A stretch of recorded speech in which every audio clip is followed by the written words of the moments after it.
What's up my friend? Welcome back again with Developers Gangs. Jadi hari ini gua mau share sedikit pengalaman ya.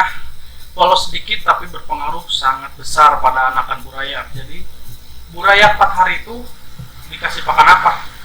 Masih banyak pertanyaan yang seperti itu gitu ya. Oke. Sebelum nonton videonya ada baiknya kalian nonton intro buat gue. Oke. Bam.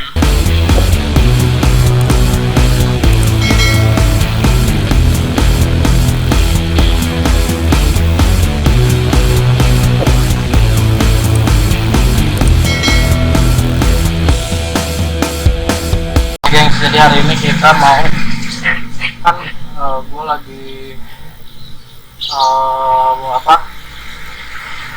ngebreed ya, atau ini cuma 3 pasang nih, airnya udah tua. Dan kalian sebelum ngebreed kalian harus sudah siapin minimal air itu 1 minggu.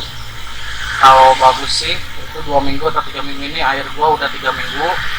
Terus dikasih daun pisang, dikasih daun ketapang, sama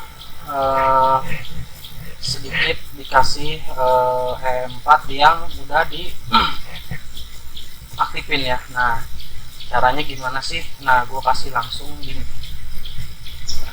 Gua nyari ininya dulu nih.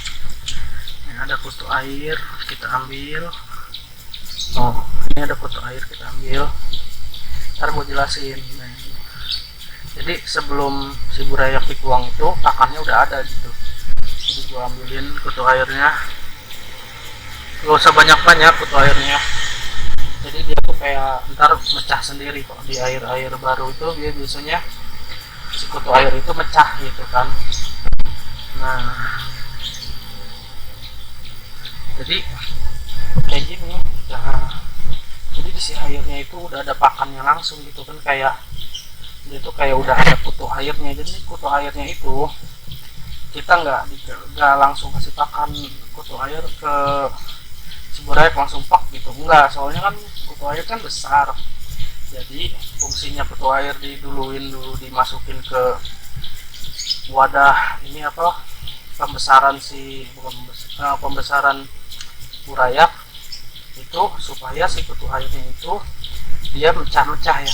Jadi si kutu air itu pecah gitu, jadi banyak yang kecil-kecil. Nah, itulah pakan burayak umur 4 hari sampai 5 hari 4 hari sampai 2 minggu biasanya. Kalau sampai 2 minggu itu kutu air itu masih banyak, kita cuma tambah sedikit-sedikit aja buat pakan dia gitu. Jadi jangan, kalau misalkan ada yang bingung pakai apemia lah, pakai ini. Kalau di gua itu pakan burayak cuma 1 kutu air udah. Selain itu mungkin beda-beda ya. Kalau selain itu berarti enggak breeder, beda-beda breeder mungkin beda-beda cara. Tapi kalau kasih pakan burayak itu pokoknya dari awal dia netas, misal 4 hari sampai dia umur 3 minggu itu gua fokusin ke kutu air. Nah, kutu airnya itu biar dia mecah-mecah. Nah, ini kan gua kan lagi mau mindahin tuh minggu depan, karena burayak gua itu baru masih telur ya, baru ada yang menetas sebagian. Jadi gue biar nungguin dulu 1 minggu, kalau dia udah nyebar baru gue pindahin. Nah, si burayak udah mulai makan biasanya. Nah, jadi dia bisa survive, burayak itu bisa survive. Nah, inilah hasilnya tuh banyak kan. Ini yang gue tanpa artemia. Maksudnya gue nggak netesin artemia, gue nggak netesin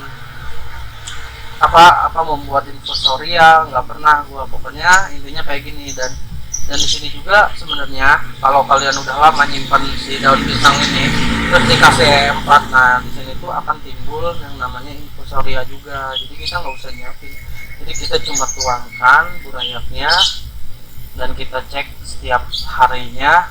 Misalkan kalau kutu airnya masih ada ya kita diemin aja gitu. Kalau misalkan dicek kutu airnya udah ada, kita kasih lagi. Kalau kutu airnya udah masih sedikit, kita tambahin sedikit, udah cuma segitu doang ya. Sebenarnya ini ilmunya simpel, tapi tingkat keberhasilan itu hampir 100% lah, gua jamin gitu ya.